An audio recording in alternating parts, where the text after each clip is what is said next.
umaga sa inyong lahat, lalo na kay Ginang Roleta Mata. Kami nga po pala ang ikaapat na grupo at ako nga po pala ang unang mag-uulat.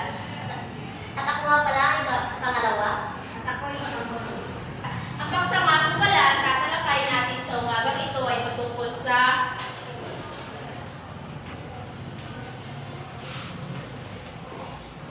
basahin ng sabay-sabay Ang paghahanda ng guro sa panahong elektroniko.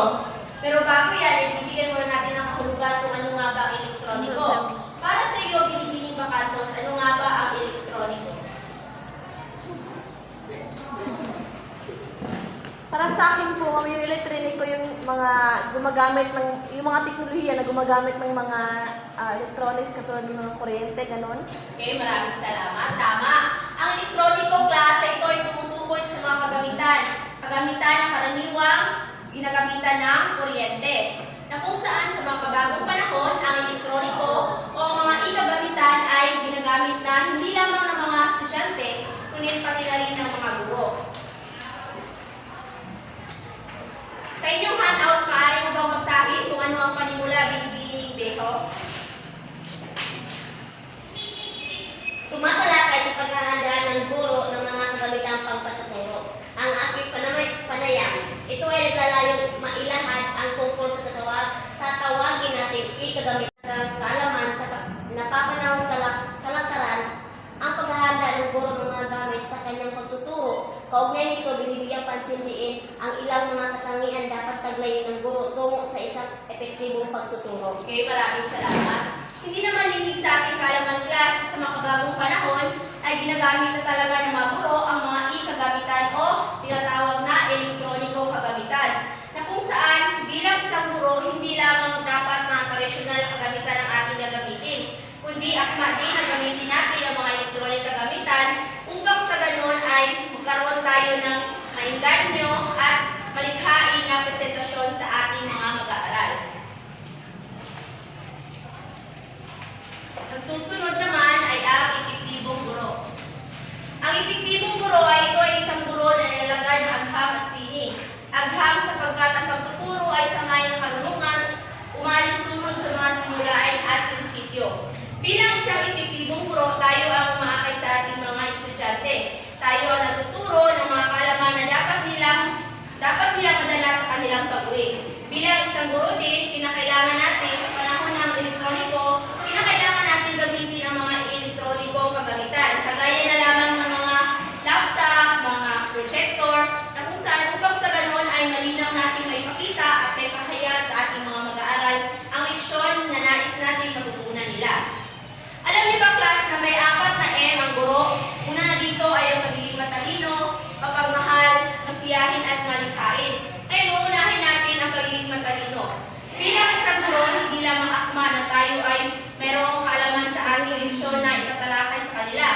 Kundi bilang isang guro, kinakailangan din tayo maging matalino sa paggamit ng mga elektronikong kagamitan upang sa ganon makagawa tayo ng iba't ibang mga malikhain na mga presentation na maaari nating magamit sa ating pagtuturo. Sa ikalawa naman ay mapagmahal. May ideya ka ba kung ano ang kahulugan ng mapagmahal na guro, Binibining Beho? Mapagmahal na guro. Ang mapagmahal na guro ay dapat bigyan pagmamahal ng mga estudyante. Okay, maraming salamat. Tama yung sinabi. Bilang isang guro, dapat tayo makita ng pagmamahal hindi lamang sa ating pagtuturo, kundi pati na rin sa ating mga mag-aaral.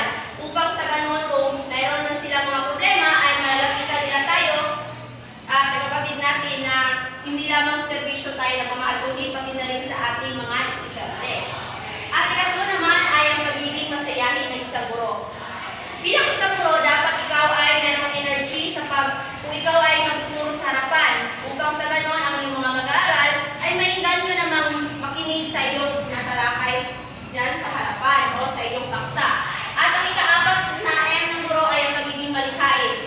Bilang isang guro, nilarapat lamang na tayo ay maging malikhain hindi lamang sa pagtatalakay, kundi pati na rin sa paggawa ng mga visual aids o hindi kaya sa mga presentasyon na ginagamit natin sa laptop o sa ating PPT.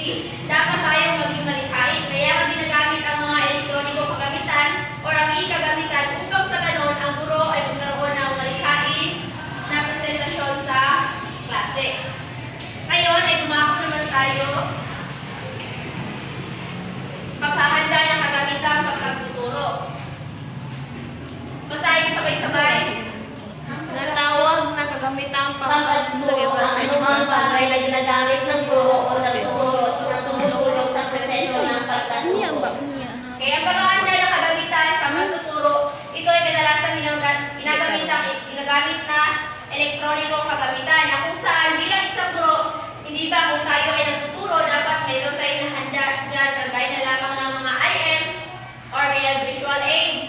Hindi at mga laptop din na kung saan gumagawa tayo ng presentasyon para sa ating mga mag-aaral.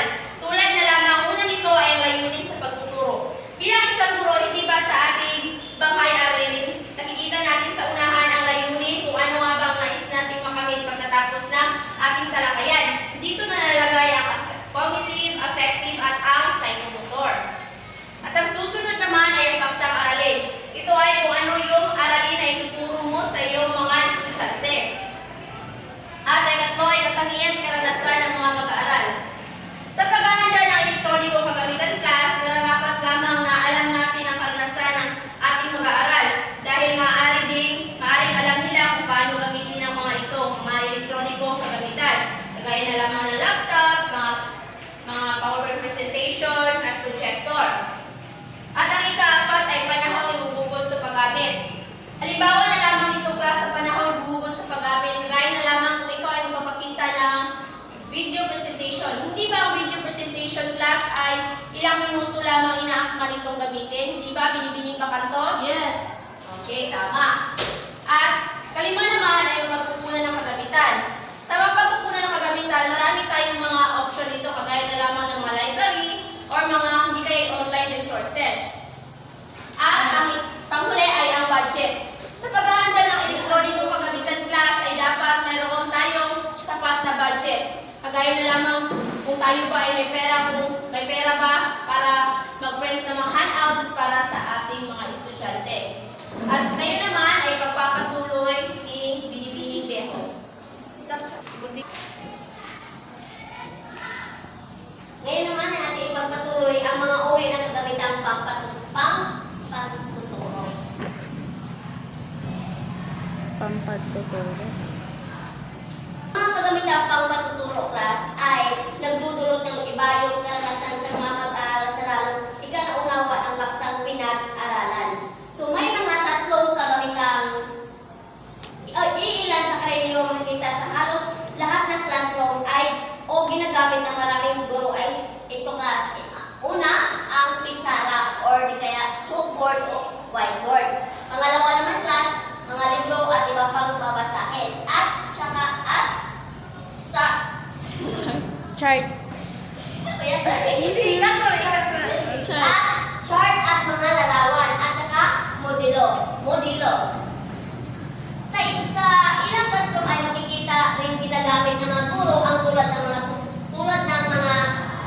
OHP or overhead projector class at television, radyo o casting player or di kaya CD o DVD o player. Iba pang mga kabagong kagamitan class ay ang mga iba pang mga kabagong kagamitan na karaniwan ay ginagamit ito ang di kuryente. At ito naman tayo sa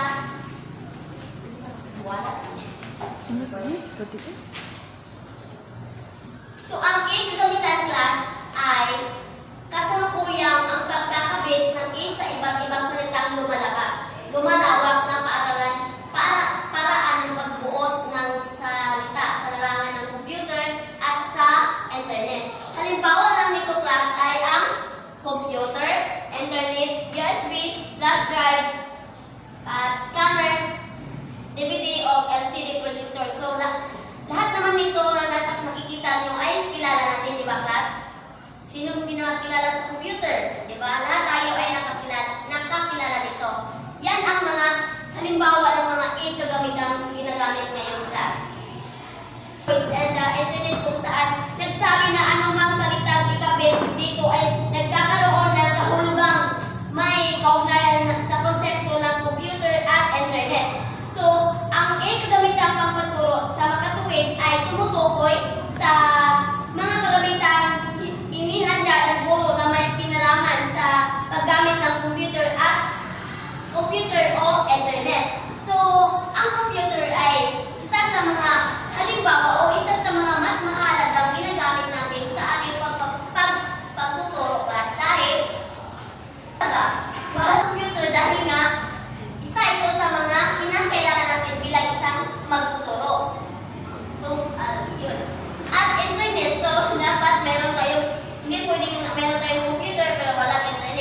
laptop, merong computer, merong day internet.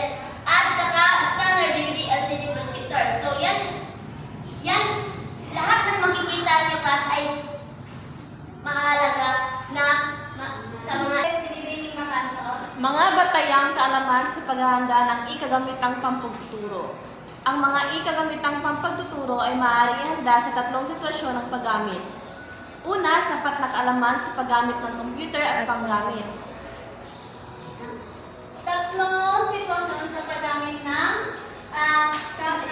tatlong sitwasyon ng paggamit ng mga halimbawa nito, PPT para sa pagpaliwanag ng mga isang aralin sa mga mag-aaral o guro. Pangalawang gagamitan ay ang Google Classroom kung saan tayo mag-online class or mag-send ng mga assignment gamit ang mga Google Classroom. Panguling tatlong sitwasyon ng paggamit ay ang paggamit ng Google Forms para sa online quizzes na automatikong nagtala ng score ng mga mag-aaral.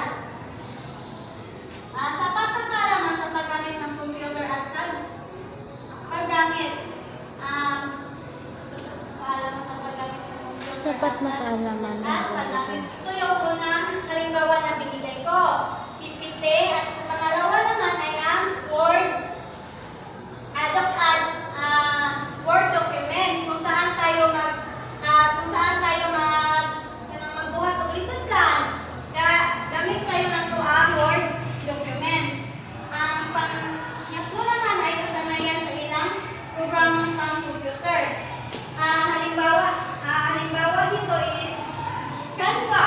Di ba ginagamit natin ang Canva para mag-edit ng mga enemies? Ginagamit para sa mga at pareha ng magbuhat tao ka ng lesson plan. Di ba dapat halimbawa nito ibutang. Ulit ka mo gamit ng Canva para dali na siya